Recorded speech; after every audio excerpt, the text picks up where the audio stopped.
All right, everybody. This is Sam Torres here with a coach's corner, and I am joined today by Jefferson Falcons head coach Brandon Hanna. Now, Brandon Hanna is coming in this year. It is his fourth year as the head coach of the Jefferson Falcons. Highs and lows, he's seen both of them as a head coach. He's earned his stripes, even though he ain't been there that long. But I'm really, really happy to get him on here for Coach's Corner, getting ready for this big season. Couple weeks away. Coach, what's going on? Man, not a whole lot, man. Just winding down and trying to figure out who we are and where we're at and who's ready to go next Friday. So Yeah, it. we're getting ready to get the season started, and I think this year is going to be overall a different look for the Jefferson Falcons. A lot of the teams in the county lost a lot last year, which is part of the game. Um, by way of seniors and graduation, not so much over there in Jefferson this year. You guys are bringing in a lot of guys who have some varsity experience, but aren't necessarily seniors or juniors. I think I heard you talk to them as called them pups and babies out there. But these Yeah. young men have earned their stripes already. Talk a little bit about the makeup of the team this year. Yeah, you kind of hit it right there. I guess I call all my guys, my babies. Love these guys. Spend a lot of time with them, obviously. They're like my distant children that I see more than my own most of the time. But these man, we got just some good kids. You know what I mean? Like I couldn't be put in a better position right now when it comes to just the character of our kids right now. And they were young last year. I feel like we're young again, and I'm just really excited about what the future looks like around here. So we've just been trying to get better every day. Same old cliche thing, and we're just trying to figure out who we are right now. Yeah, one of the things that I've noticed, and I've had the pleasure and the honor of being around you from the beginning until all the way now already. And one of the things you've always focused on is the culture. You guys put together different monikers and that sort of thing, whether it's grit or BTC and that sort of thing. You've got a bunch of young guys as a year four guy that have only known high school football under Coach Hanna. Talk a little bit about that culture and getting that installed and actually getting to see some of the fruits of that labor this year with your leaders who have already embraced that change. Yeah, no, that's great. I remember sitting in my interview a few years ago, and they're like, "All right, coach, what are we looking like with our 5-year plan?" And I said, "5 years? We're trying to do this thing right now, and obviously, year two, it was like, whoa, it was like a movie, but back to reality, in year three. And I think now that wisdom's starting to kick in a little bit. I think I have a different approach, during camp and this off season, and even with my staff, just me still maturing, still learning and growing, figuring out life and figuring out the game and how to run a program. But yeah, now I see what they're saying. That year 4 and 5 where you're getting those kids that you've had since seventh grade. Like you said, all they know is what I tried to instill since I've gotten here. And when that I think that's why I'm saying the energy is insane at the bottom half of our program. These sophomores, they're not afraid to speak up. They got a little bit of a swagger, a little bit of an edge to them, and that says a lot of things, about the culture of our program, the foundation of our program, because we're coming off an 0-10 season. We don't hide from that. We don't run from that. We own up to it, from top down. And our kids, man, they're like, how do you get excited for camp to be hanging out all day in this heat, after coming off of an 0-10 season, right? And these guys blow me away every day. I'm actually feeding off of their energy half the time. Well, I'll tell you one way you can get excited, and that's by having the best looking football field in all of Ohio. That might be one of the best in the country.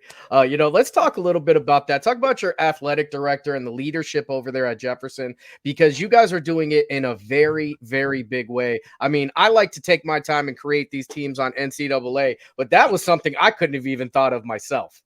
No, sure, man. I think it starts at the top, with our superintendent, JC Montanero. the guy is just relentless in his approach to making sure not just football, but all kids around here have, what we need. And it's almost like we're getting those things that, we all wish we had as kids. And, he's in a position to be able to, put the right people around him, the right leaders under him to make sure that, these kids are able to get a new track. Our track team was running on a brand new track last year, and we got a new scoreboard, and we got like you said, we can argue it's one of the top fields in the country, let alone the state. But man, we'll unleash our basketball gym in the winter.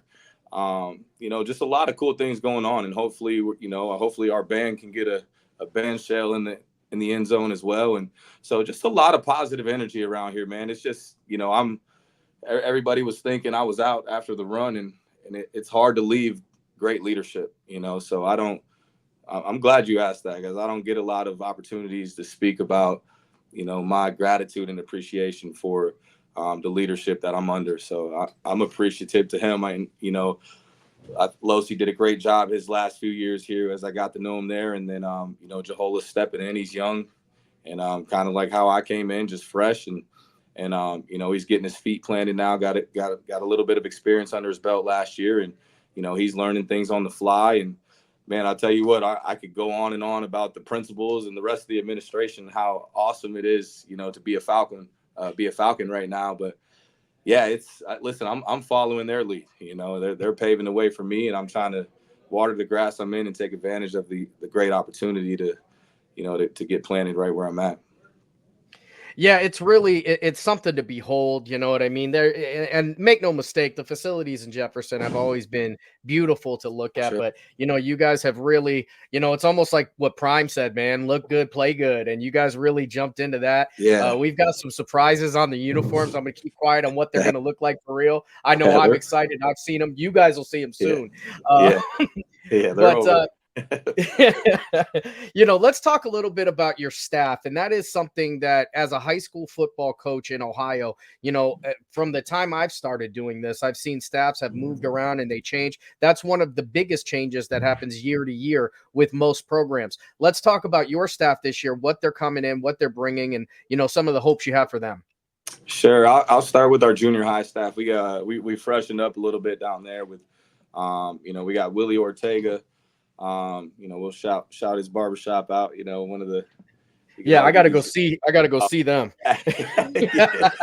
It's my birthday tomorrow, so he's got the beard. He got the beard ready to go out there in a few minutes. But no, so he's doing a great job, and with our 7th and 8th graders, and Jeremy Graham is pretty much heading our junior high program right now. Man, just a phenomenal guy. Those are both phenomenal fathers. Little things I look for when I'm bringing guys on, and they're doing a great job. They just scrimmaged over at Heritage two nights ago, and it looks good on film, man. The kids are playing with energy. They're having fun, and they're learning the game of football at a good pace right now. So I'm excited for that. And then at the high school level, we don't have a lot of coaches, but at the high school level, we changed some roles a little bit. My dad is still here, Mel Hanna, and what we did was probably the best move I've ever made in my short, 4 years is moving my dad off the field and putting him in more an administrative, organizational role. That those military habits are definitely kicking in. Our locker room looks phenomenal.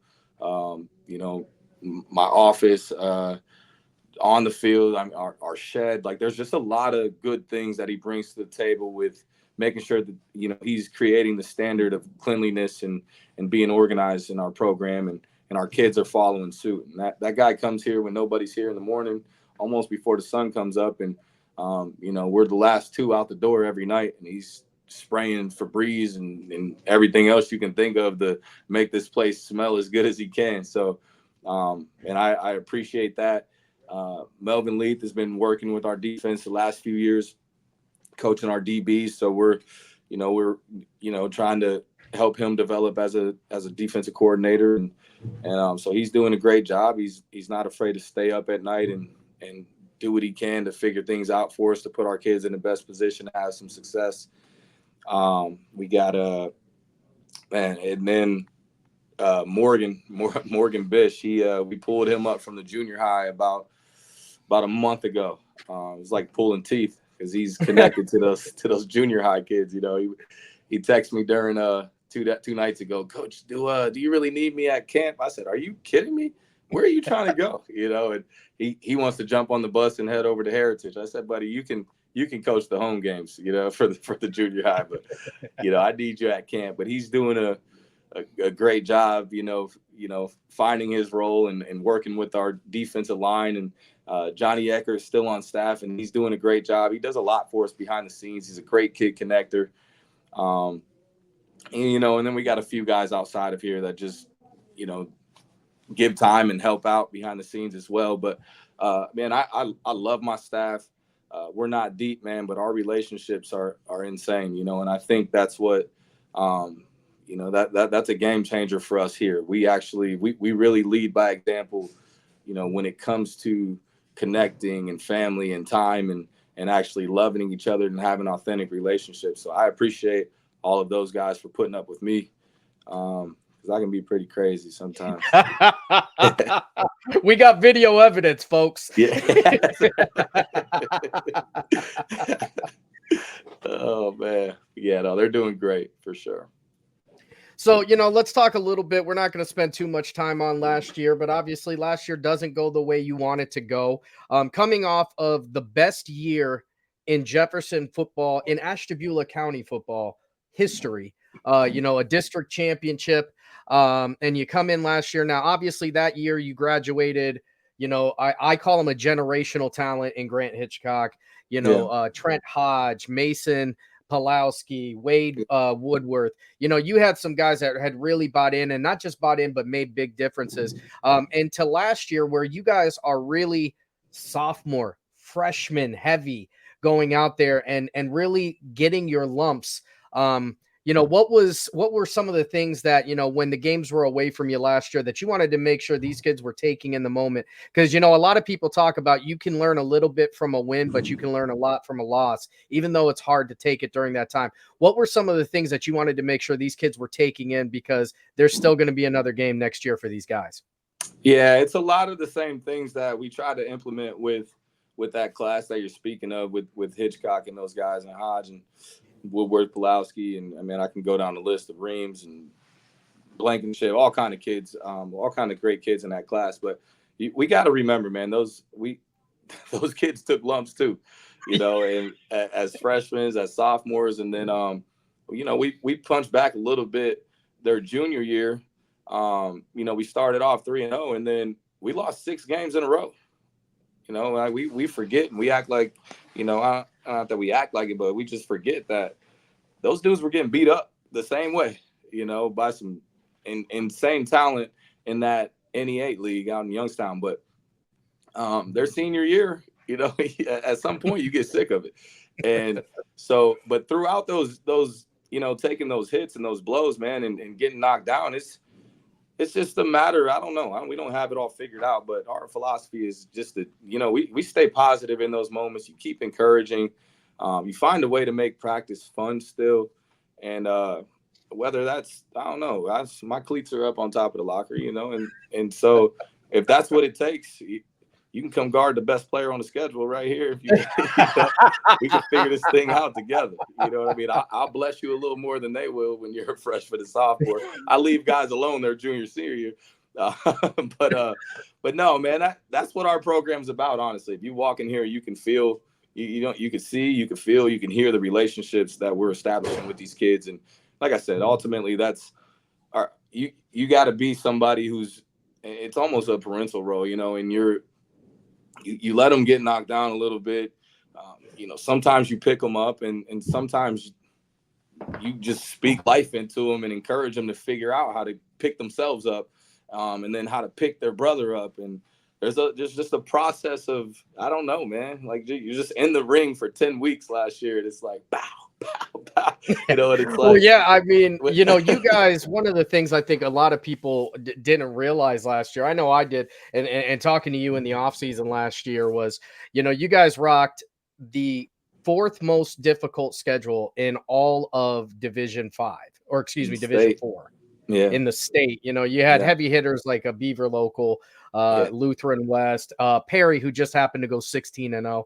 Yeah. Yeah. Yeah. You know, so you got rid of some of those guys. Let's talk a little bit about the schedule this year.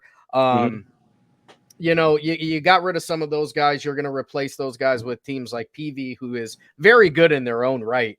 For sure. Harvey, who is another program that is really picking up, and the Yeah. athleticism that they possess out there. And then you've got Orange, who's a team that's also in a rebuild. So, you know, what are some of the things that you're trying to make sure get implemented this year, so we don't have a repeat? Yeah. Yeah. You know, it started in the off season. We took a little longer of a break this year. So it really started in January. Just getting the kids as strong as we can. You know, we can run and we can extend our lung capacity weeks before the season, you know, but you can't get strong weeks before the season. So we've been big on just having consistency in the weight room. We've been big on just connecting. You know, we bowl, we hang out, we play video games, whatever kids like to do. Us adults, again, it goes back to our relationship. We try to lead by example and be present and a part of, you know, things that they're interested in outside of football. So if we can just learn to love each other, learn to play for each other, learn to lean on each other, and learn to trust each other and really communicate with each other, then all of that stuff was the recipe of what happened in that. I'm gonna fix your comment earlier. That was a regional title, by the way. Regional. Uh, Yeah. no, no, but Regional champions, yeah, folks. yeah, it looks a little different on the wall in the gym, but it you know, it's all of those same things. It wasn't. We can talk X's and O's, and we can. I'm not a coach that talks big football terminology or tries to sound smarter than what I am. Ultimately, God created me to, you know, gave me the ability to connect with kids and to connect adults and you know, just establish relationships, and we're going right back to that. We'll never get rid of that. You know, wherever I'm at, whatever sport I'm coaching, girls basketball in the winter, it doesn't matter. You know, it's, to me, that's what it's all about. So that's been our main focus, is we got to get as strong as we can, which the results showed in our liftathon. Our numbers have went up. We got a couple new record breakers since I've been in the program, and none of those guys graduate, right? So, and one of those guys And you doesn't got a graduate. record breaker from the combine too. I know there was a young man who had his eyes on that. He had his eyes on that lifting trophy this year, and Matthew Webster, and he went Yes. out there and he got it. And let me tell you, that 29th rep, you know, was Yeah. he had to Yeah. fight Yeah. through it. Those are the ones, man. So he's already, you know, he's still pushing to break that, and I'm like, buddy, I'm not counting it for you. You got to do that in front of everybody next year, with Sammy over there. But yeah, you know him. But it's crazy because it's pretty. You know, we were missing guys that day, and we got a lot of kids who are just pretty balanced across the board. And there's nobody super strong, but everybody's just a lot stronger than our last few previous classes have been, especially at the age that they're at right now. So that's been our focus, man. Let's get strong and let's get connected to each other. Yeah, let's talk a little bit about the team this year as well. You know, you've got some guys who are returning, you know, this year who are going to make a big difference. You know, Dylan Burlingham at quarterback, he's just a junior, but he is a well-seasoned junior. You know, he's gotten some big-time moments, some big-time hits. Matthew Webster, we already talked about. Matthew Webster was somebody who, you know, you see him at linebacker. He was another one coming back as a junior, got a lot bigger, a lot stronger. And from what I've seen in these 7-on-7s, a lot faster, looking a lot more like a running back there, but still maintaining his control on the defensive side of the ball. And then we go to the wide receivers. You know, I'm going to go with the top two. I'll let you talk about some of the other fellas. We've got Terry Brown, who I'm pretty sure can reach me from the locker room here, you know, standing at 6'4". And then we got to talk about Cage Bozar, who comes in as a senior, who is one of the, if not the fastest guys in the county. It's another guy who was getting up reps on the bench. He couldn't run because of an injury at the combine, but he said, yeah, I got to get on that bench and let people know that I still got it there. You know, you've got some guys who are coming back this year that are going to be absolutely phenomenal phenomenal talents. You've gotten much better up front. You know, the guys are out there working. Every lineman challenge I see you guys have been in this year, you know, you guys have brought home some trophies from that stuff too. You know, Yeah. what is the makeup of the team going to look like this year? Man, it's obviously those four guys you mentioned are, um, those are all special talents, and it's just a matter of Dylan just mentally just seeing the game and feeling the game and, getting him and I on the same page. You may see a package where, Bozar's back there for the simple fact that one, he knows what to do back there, and two, let's mix it up a little bit. People forget about the Niles game his sophomore year, and we sat Hitchcock uh, for two reasons, and that him and I know, and he did turn around. Hitchcock turned around and got the ball for 170 something yards, a couple touchdowns, but those came from Bozar. So I know that I've seen him back there. He understands the offense more than anybody around here right now, and you could see a little bit of both, but Dylan's arm it really is insane. I'm not a guy that I don't really like to hype our kids up, but I, I've been around the block a few times in the quarterback world, and I haven't seen a lot of kids slinging the thing like he does. Now it's just a matter of making the right reads and getting it to the right guys, which I've seen him do. I've seen him do. So if we can get him to do that consistently, we can be a pretty solid and pretty balanced, on the offensive side at least. Terry Brown is doing a phenomenal job, man. Just a kid who needed a fresh start, needed an opportunity. Um, and man, he's one of the most respectful kids, we have. And the dude is, whenever you can get some basketball players in your lineup, it changes things a little bit. So we will not be that same team that people saw last year by any means. And I don't know how much better we'll be. We just look different, I'll tell you that. But Webster's worked his tail off. He ran track in the off season or in the spring, and you can tell he's got an extra little step on him now. And then there's some guys. There's some more newcomers. Justin Agnew was on the soccer team last year, and he's standing at about 6'2" right now, and he can move like that. That dude can fly. We gave him a couple little jets, a couple hours ago, and he's been in the corner like we need him to, and he's been on the roof all summer, just figuring the life of free safety out. So we'll move him around back there, but we appreciate him coming out for his senior year. Joel Navarro is another guy. Again, anytime you can get some kids that dribble basketballs and run and jump and cut all winter long, it starts to look a little different. So this may be the most diverse we've ever been from an athletic standpoint. But the big thing I was most proud of from this first scrimmage was our offensive line. There's a lot of work that needs done there, but those guys, man, we don't have many, and that's what people see when we get off the bus for these little lineman challenges. But I'll tell you what, man, those dudes showed up in every city we went to, against some bigger schools, and they fought. And that's all I needed to know. If you're willing to fight, and you're willing to get knocked down and get up, and you're willing to cheer your brother on while he's getting beat up, or if he's winning the fight, then we can create something special, And I keep telling our coaches it's on us. The pieces that we need to have some success and get back to being competitive again they're in our locker room, so that is on the guys that I'm in a group text with every single day, and FaceTime and in Zoom and every freaking day of my life all year long. That's on us right there to get these kids ready to go, because I'll tell you what, they show up with the right attitude, they show up with the right energy, and they're not selfish. Like I don't know. Like there's a lot of different dudes to get the football to right now. It is Yeah, I hard. mean, we went through the receivers, and then you got a guy like Devin Salinas as well who I, can really get out there and get busy. I mean, it's in high school, it is so rare to have four guys that can yeah, catch the ball, make a play, and that's what you guys are looking at this year. If the Hogs do their job, Jefferson could be a yeah. noisy team. That's it. Yeah, listen, Dev was my sleeper. I was going to talk about him last, but I think the best thing that happened to Dev, he took the end of July off of baseball, and he was upset. But I tell you what, Cage tweaked his hamstring a few weeks ago, and I think Dev picked his old one up because that that dude's moving right now, and he's got some confidence to him too. So I'm just proud of the group, as a whole, man. But like you said, it's ultimately the game is won and lost in the trenches.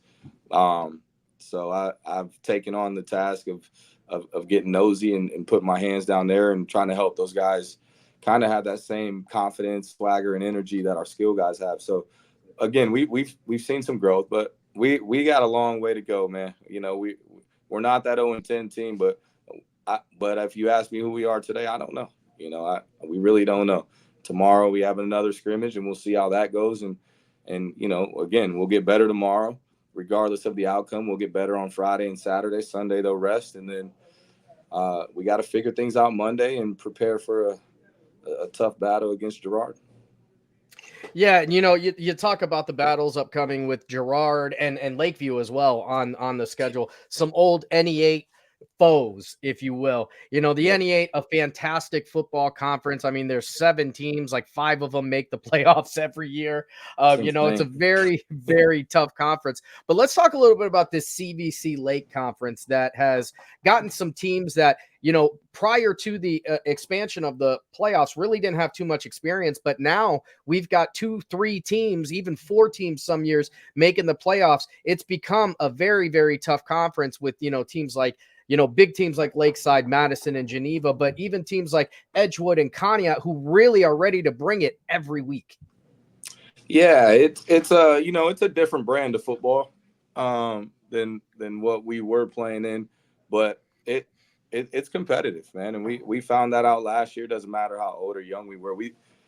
Those guys were playing solid football weeks 1 through 10, or weeks 6 through 10 for us when we played them. All 5 programs in our league were ready to go. And listen, it makes for a funner season. I mean, when we just got to get in the mix, and hopefully, like I said, we can punch back a little bit this year. But that's a lot better. I'd rather do that than play, than win by 35 to 45 every week. So we're looking forward to, week 1, and then every week, to me, there's not a week off. And PV and Jefferson have some rich history. That I'm starting to find out about a little more now that the game will actually happen. And during COVID, that COVID year, I think we were supposed to play him the last game of Yeah. the season, and it got called. So yeah, no, I'm looking forward to that, man. We have two two of their coaches are in our building, so I had to see them today at our professional development day. But no, two good dudes though, man. But yeah, no, listen, man. I'm looking forward to it. It doesn't matter who's on there. I'd rather every team on our schedule, have success and us find a way to get in the mix too than I wouldn't have it any other way. Yeah, my running joke has always been, it's fun to play those teams in the Warren and Youngstown area. It's a great conference, but the games mean a little bit more when you share a Walmart with the other team. Sure, So in the sure, CVC yeah, Lake, you're going to run into these young men, out yeah. there. But, That's why I order we've got, online. we've got a big season coming up. What are some of the things that Jefferson is going to have to do to make sure that you have a successful season, whatever that means, whether it's 10-0, 4-0, 5-0, whatever it Yeah, is? yeah. It's ultimately it comes back to this. Same things we've been speaking about. It's going to start up front.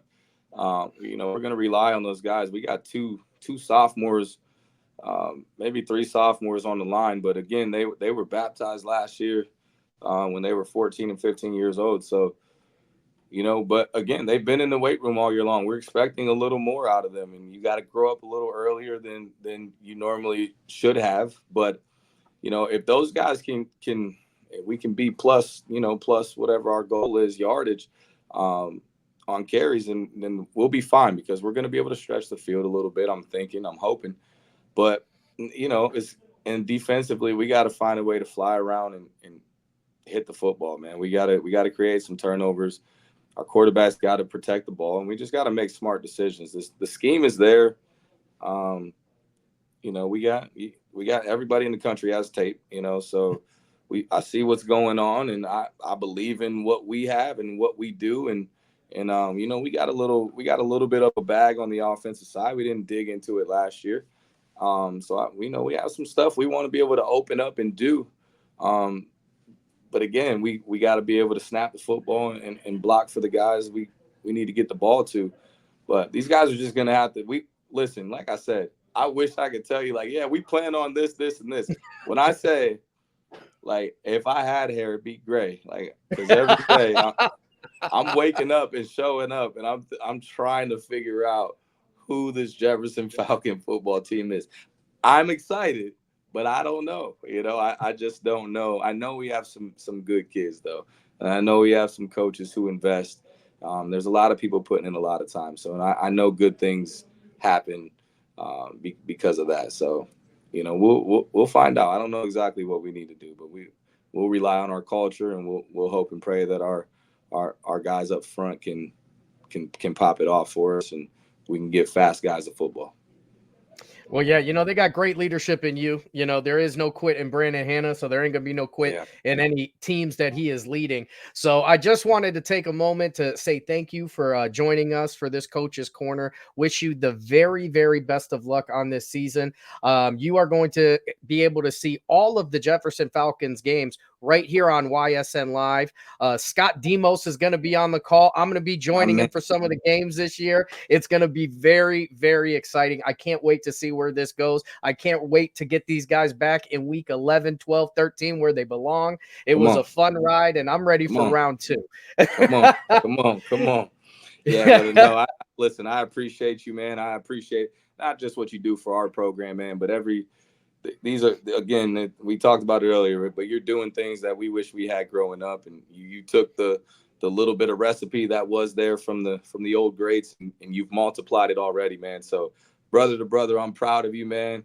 Keep striving, keep making us proud, keep representing, and just keep expanding, man. You always have our support, you always have access, wherever I'm at. So thank you, brother.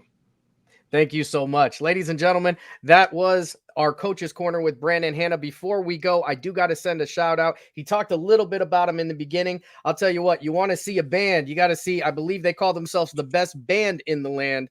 They got their own little written welcome note in the end zone. Those boys can get out there and play, and I know they get these guys hyped up. Hey, shout out Mr. B, man. That thing's tattooed in the end zone. That's what we call it, man. They got their own tattoo. We do this thing together. You come here, you don't just play the football team. All right, me and Mr. B, it's like this. So shout out our band, shout out our cheerleaders, our cheerleading advisor. It's a great place to be on a Friday night. That's for sure. Absolutely. Thanks so much for joining us. Absolutely.